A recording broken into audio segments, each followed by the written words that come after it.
ब्राह्मण को भोजन कराना चाहिए। जो रविवार के दिन किसी ब्राह्मण को बुला करके दशांग भोजन करा देता है, वह दूसरे जन्म में 10 वर्ष तक के लिए निरोग हो जाता है। बोले शंकर भगवान की जय। तो एक ब्राह्मण को दशांग भोजन कराया तो अगले जन्म में कितने साल के लिए निरोगी काया मिली? 10 वर्षों के लिए। और अगर 10 ब्राह्मणों को दशांग भोजन करा दिया तो अगले जन्म में पूरा जीवन ही निरोगी काया मिल जाएगी। 10 धामा 100, हम लोग पहाड़ा पढ़ते हैं ना। एक ब्राह्मण को, अब ये दशांग भोजन क्या है? सामान्य भोजन कराने से 10 वर्ष पुण्य नहीं, 10 वर्ष निरोगी नहीं होंगे। दशांग भोजन कराइए। अब ये दशांग भोजन क्या है? तो शिव पुराण में बड़ा सुंदर लिखा है कि दशांग भोजन में सबसे पहला अंग क्या है? कहा बहुमान मथाह्वानम।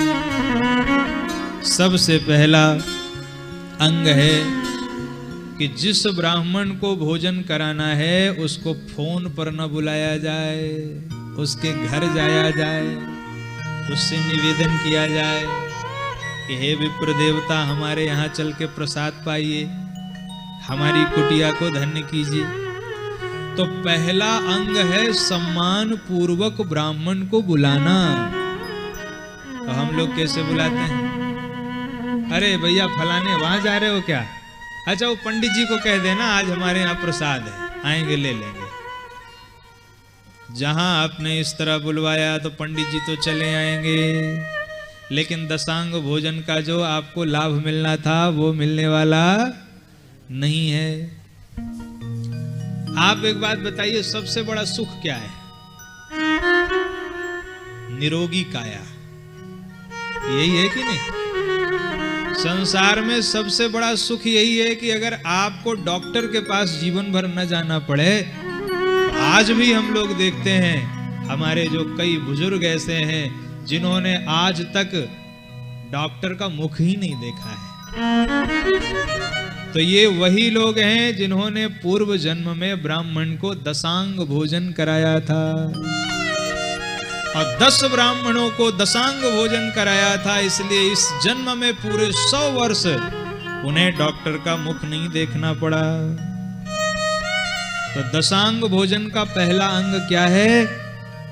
बोले सम्मान पूर्वक बुलाना।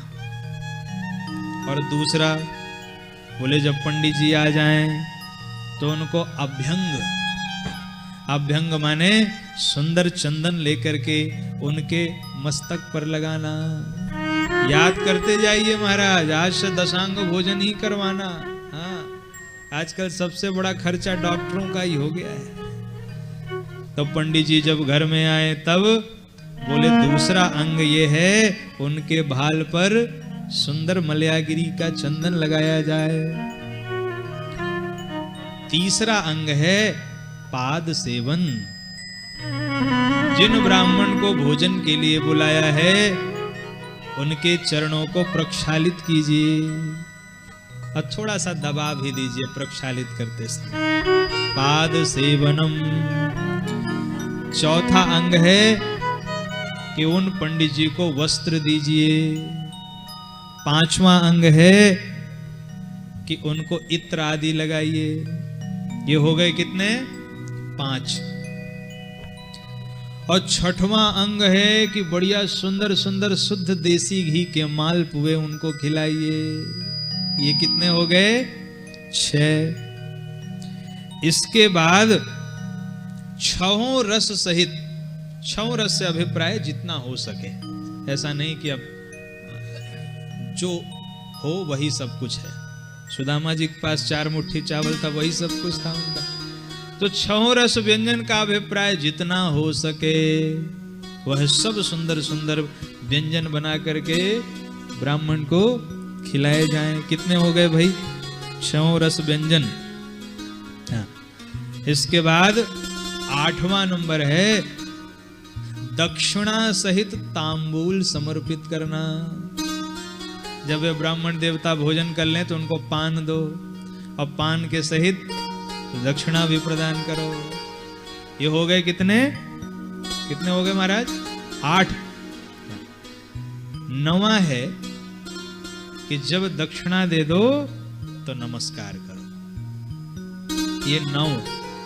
और 10वां है कि जब वे विप्र देवता भोजन करके जाएं तो अनुगमन, अर्थात कुछ दूर तक उनके साथ चला जाए। ऐसा नहीं कि ठीक है पंडित जी बड़ी कृपा करी फिर आना कल, हाँ ठीक है, ऐसा नहीं। वे ब्राह्मण जब भोजन करके चलें तो उनके साथ हम भी चलें, और घर के बाहर कम से कम 100-50 कदम तक उनको छोड़ करके और फिर विनम्रता पूर्वक निवेदन करके घर लौट करके आ जाएं। तो अगर ये हम दशांग भोजन रविवार के दिन एक ब्राह्मण को करा देंगे तो अगले जीवन में, अगले जन्म में 10 वर्षों तक हमारी निरोगी काया रहेगी। बोले शंकर भगवान की जय। और 10 ब्राह्मणों को ऐसे भोजन करा दिया तो अगले पूरे जीवन में डॉक्टर का मुख देखना नहीं पड़ेगा, वैद्यराज को प्रणाम नहीं करना पड़ेगा। इस प्रकार दशांग भोजन की बड़ी महिमा। अब आप लोगों के लिए एक बार हम और बता देते हैं। सबसे पहला अंग ब्राह्मण को सम्मान पूर्वक बुलाना, दूसरा तिलक लगाना, तीसरा उनके चरण प्रक्षालित करना, चौथा उनको वस्त्र देना, पांचवा इत्र आदि लगाना, छठा घी के मालपुए, सातवां जो संभव हो सके वो प्रसाद बना के खिलाएं, आठवां दक्षिणा और पान, 9वां नमस्कार और 10वां अनुगमन, कुछ दूर उनके साथ जाना। अब ये दशांग भोजन भिन्न भिन्न कामनाओं से भिन्न भिन्न किया जाता है। जिसको विद्या की कामना हो उसको छोटे छोटे बटुकों को दशांग भोजन करवाना चाहिए। जिसको पुत्र की कामना हो उसको बड़े बड़े जो युवक ब्राह्मण हैं उनको भोजन कराना चाहिए। कराना दशांग ही चाहिए, लेकिन भिन्न भिन्न कामना से। जिसको ज्ञान की प्राप्ति करनी हो उसे वृद्ध ब्राह्मणों को दशांग भोजन कराना चाहिए।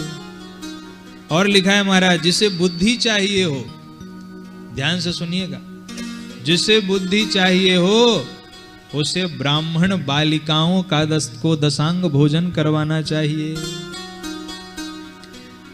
जिसे सुख चाहिए हो उसे जो युवतियां हैं, विप्र के पुत्री हैं, जो बड़ी हैं, उनको भोजन कराना चाहिए।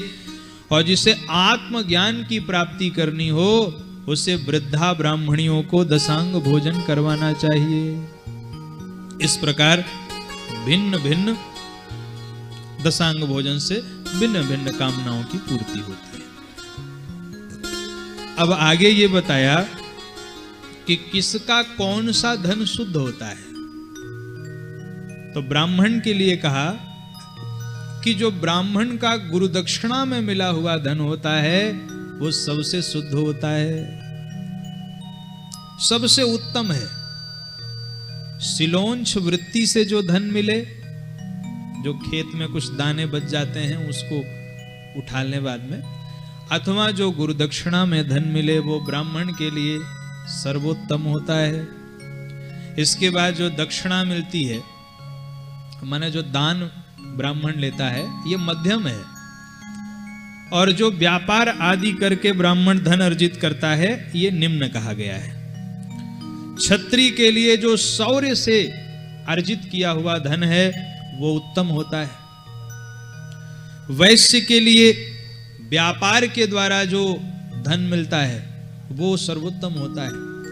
और सेवक के लिए सेवा वृत्ति के द्वारा जो धन मिलता है वो सर्वोत्तम होता है। और स्त्री के लिए सबसे उत्तम धन कौन सा है? बोले स्त्री के लिए सर्वोत्तम धन वही है जो उसके पिता से मिला हो या पति से मिला हो। पिता और पति से मिला हुआ धन स्त्री के लिए सर्वोत्तम धन माना गया है।